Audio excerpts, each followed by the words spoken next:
Toejam Earl are back in the groove, and I am ultimately confused about this title and what to think of it.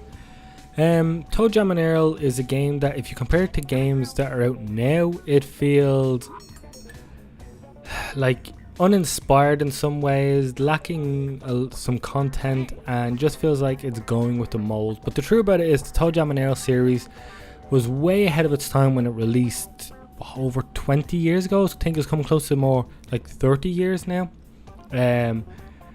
Maybe, I don't know, maybe it is, yeah, like it could be as early 90s. So essentially, if you don't know what Toejam Earl is, it is a non-combative roguelike game where you will go on to randomly generated levels and have a ton of enemies and puzzles and items to pick up, and you will progress as far as you can on your own or with another player. It's co-op in this, and you try to get as far as you can to pick up your weapon part in order to get off the planet you crashed on, I guess. And that's fine, but content wise and gameplay wise, there's not a ton there.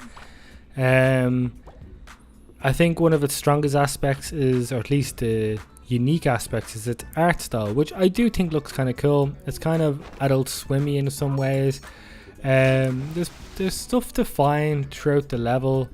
There's presents that will show like hidden paths and sort of help you with items and give health and sort of adds some variety to the core gameplay. But realistically, there's just, to me, there's not a ton there, and maybe I'm missing something. I think its style stands out as well, but ultimately I very quickly dropped off this game because I felt like after a couple hours I'd seen all the game was offering me.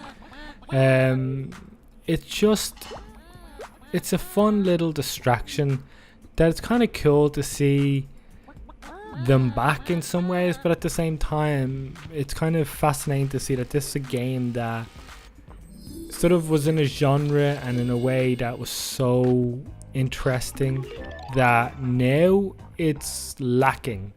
And I think that's the weird thing. I play a lot of roguelike games, roguelike, which with all those types I play, and to have it here just feels very it's very lacking. It just doesn't have a lot.